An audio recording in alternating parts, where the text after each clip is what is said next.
Hello everybody, this is Catholic Dad episode number 216, You Are a Corvette. Let me tell you a story, and you decide which kind of Corvette you want to be. And so, everybody's heard that old farm story where an old farmer dies and then the wife starts liquidating the farm. And so some kid comes along and she says, well, you can buy the car in the barn, right? Let's say she has two barns, by the way.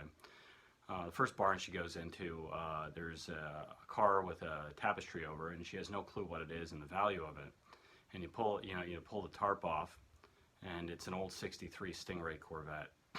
And by the way, there's some scratch. There's a scratch on the side. Windshield's broken slightly. The side view mirror may be hanging off a little bit. Tires are flat, and the hoses and wires are kind of rotted out. But overall, it's a Corvette, and it needs a little bit of work, but it's pristine and it's beautiful. Second barn, she takes you to.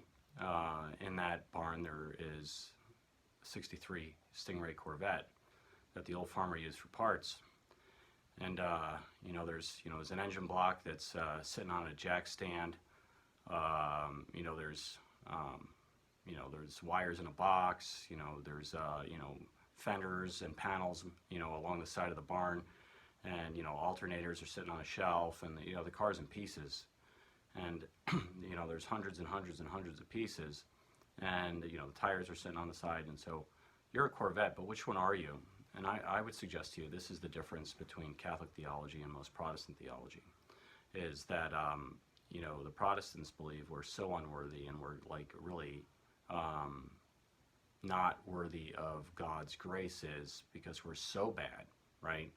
That we're the parts car, the Corvette in the barn. Where all the pieces are there to make a good car, but it would take so much dang effort. Why even bother trying? Like, it's not worth anybody's efforts. You're not even certain all the pieces are there for eternal salvation, and so then you essentially you just give up. You just give up on the project, and you're not going to move forward, and you just accept you the way you are. And that's the whole cheap. The only thing it reduces you to is cheap.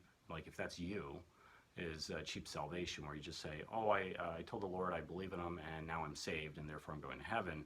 Because that's actually an act of desperation. Is there's no way you can get this car in working order. There's no way you can make it good enough to go to heaven.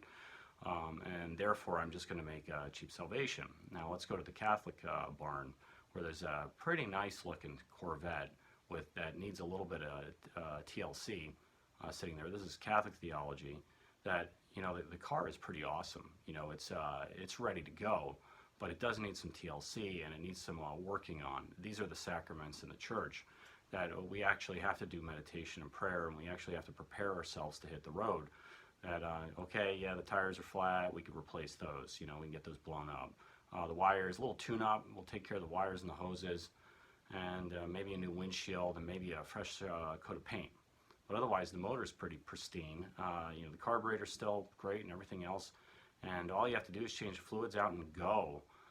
That's you. Like, you are the Corvette. That you're pretty much there. You're made in the likeness of God, this perfect car. But you got some lumps and bumps on you. You got some work that needs to be done. And that's more attainable. If you had a big pile of car parts, that's really not attainable to most people. And you eventually get desperate and you give up, and you throw your hands in the air and like, I can't do this. I'm not good enough, Whereas if you got a car that you could see some future for, that, yeah, there really is something divine underneath all the dirt and scratch and whatever else, and we can make this thing into something beautiful. Well, that's Catholic theology. You actually can turn that into pretty much a perfect running car that you could bring to market, make a lot of money, or you could just drive on the highway and it would be a beautiful thing. And so there you go. Are you a Corvette, and which one are you? If you're the mindset that you're a Corvette that's in pieces, then you're going to despair, and you're not going to believe that you can actually get this thing running and on the road again on the way to heaven. But if you're the kind of person that believes, yeah, you're a Corvette in the barn that needs some work, that all the major pieces are needed to become Christ-like, then all you have to do is work on the broken parts. Those broken parts are our sins, they're our addictions, they're our fallen nature. They're the things we need to get rid of. And that's what meditation's about. That's what prayer's about, because each and every one of us, if we're intellectually honest, we would know what's wrong with us. I mean, a car is easy. You just look at it and you see what's wrong with us. Oh, well, what's wrong with the car? But with us, it's going to take some time, some prayer, And then it's going to take some habituation and practice to try to clean up those dirty parts, those broken parts.